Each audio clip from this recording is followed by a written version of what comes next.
আমরা গত 11ই জানুয়ারি বাড়ির বাচ্চাদের নিয়ে গিয়েছিলাম বুড়ুলে পিকনিক করতে।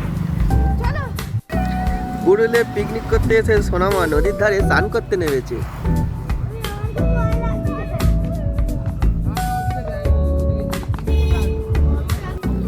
আমাদের ব্রেকফাস্টে ছিল আলুর দম, মুড়ি, শসা, কলা, কেক, চিপস আরও অনেক কিছু।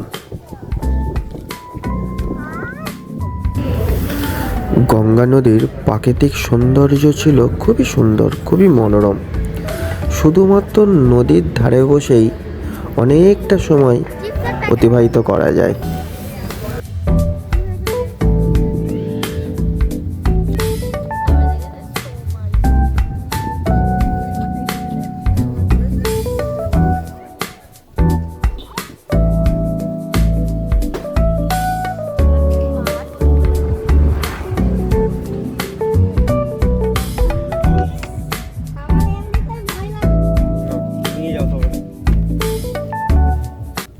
হ্যালো গাইস, আমরা এখন পিকনিকে এসেছি।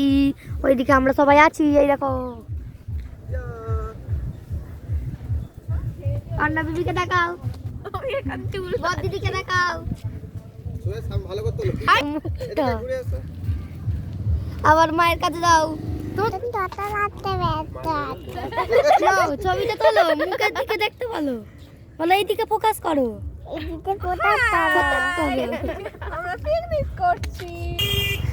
এই উঠেছে এবার নাও বাজাও বাজাও, একটা বাজে কিসব মতো বাজাও বাজাও। পড়বে না আমি পড়বে না আমি ধরে আছি। ওই দিয়ে দেখ না, তুই দিয়ে দেখ না, আমি ধরে আছি। ধরে আছি।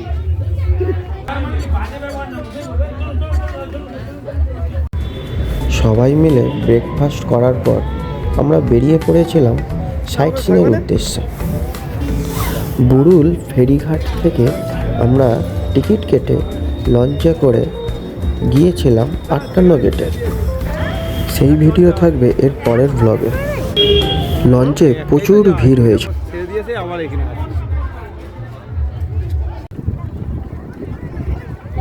ঠেলাঠেলি গাদাগাদি করে ছুটোছুটি করে আমরা সবাই মিলে গিয়ে উঠলাম লঞ্চের মধ্যে।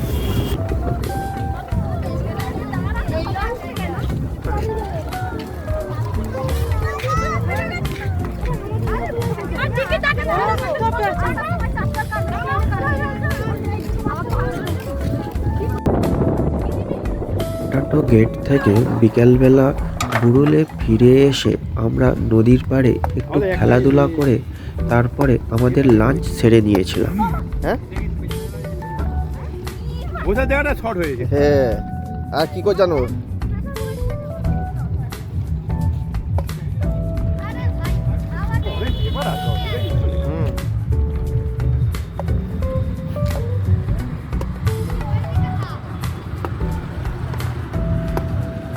বিকালটা নদীর পাড়ে আমাদের সবাইয়ের খুব ভালো কাটলো। সোনামা তো মায়ের সঙ্গে শশা কাটতে ভীষণ ব্যস্ত।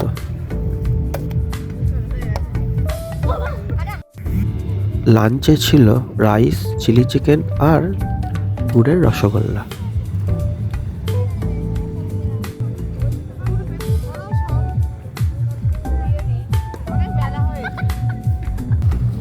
পরন্ত বিকালে সূর্যাস্ত দেখতে দেখতে আর নদীর কলতান শুনতে শুনতে চারিদিকে সন্ধ্যা নেমে আসলো।